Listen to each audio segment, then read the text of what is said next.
কড়াইতে তেল দিয়েছি, তেল কিন্তু গরম হয়ে গেছে। এখানে বড়িগুলো ওখানে ভেজে নেব।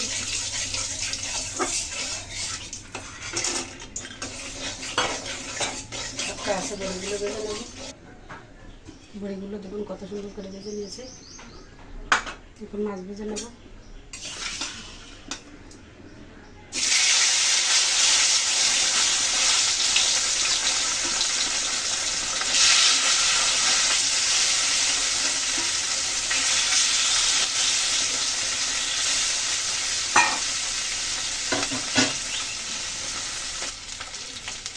মাছগুলো দিয়ে দিচ্ছি।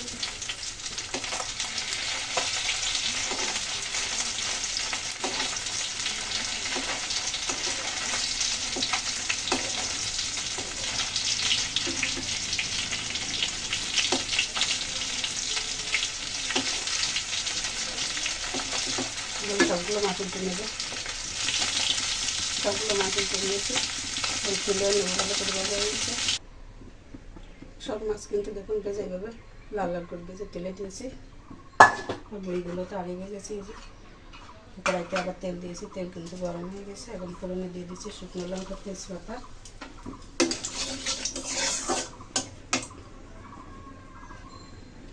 দিচ্ছি কিছু রাঁধুনি।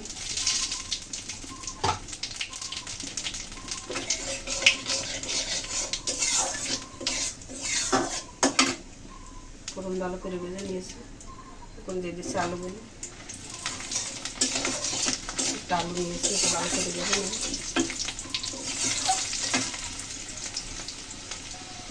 সামান্য একটু হলুদ দিয়ে আলুগুলো ভালো করে ভেজে নিয়েছি। এখন দিয়ে দিচ্ছি 1 চামচ লঙ্কার গুঁড়ো।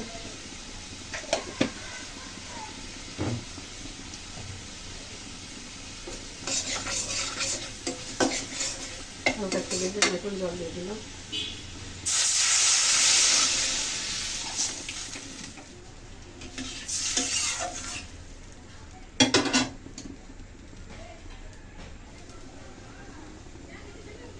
তরকারিতে খুব সুন্দর জাল উঠে গেছে। দিয়ে দিচ্ছি 1 চামচ হলুদ।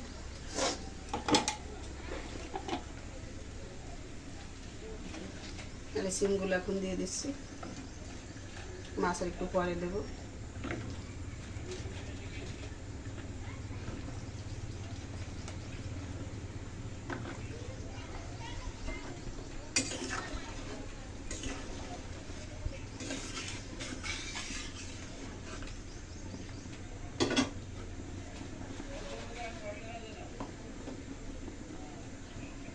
দিচ্ছি পরিমাণ মতো লবণ।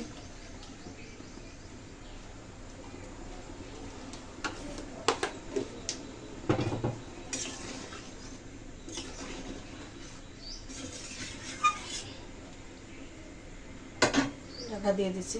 সাথেই থাকুন বন্ধুরা। মাছ একটু পরে দেবো, যেহেতু তরকারি একটু বেশি। ঢাকনা তুলে নিয়েছি। তরকারি কিন্তু অনেকক্ষণ জাল হয়ে গেছে। এখন ভেজে রাখা মাছগুলো দিয়ে দিচ্ছি।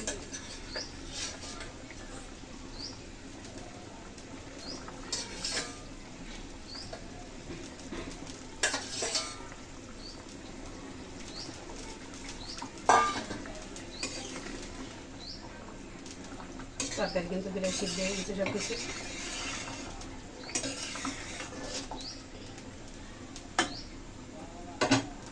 আবার ঢেকে দিচ্ছি।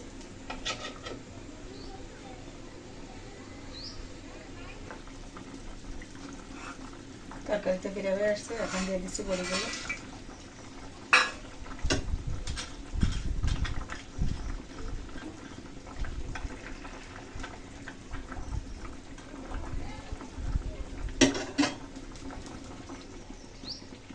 রান্নাতে হয়ে গেছে। আমি সামান্য একটু জিরের গুঁড়ি দিয়ে দিচ্ছি।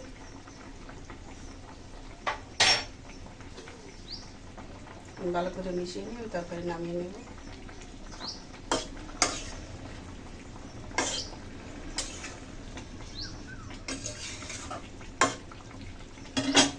তরকারিটা একটু ঢাকা দিয়ে রাখবো। চুলাটা বন্ধ করে দিলাম, তারপর নামিয়ে নিয়ে দেখিয়ে দেবো।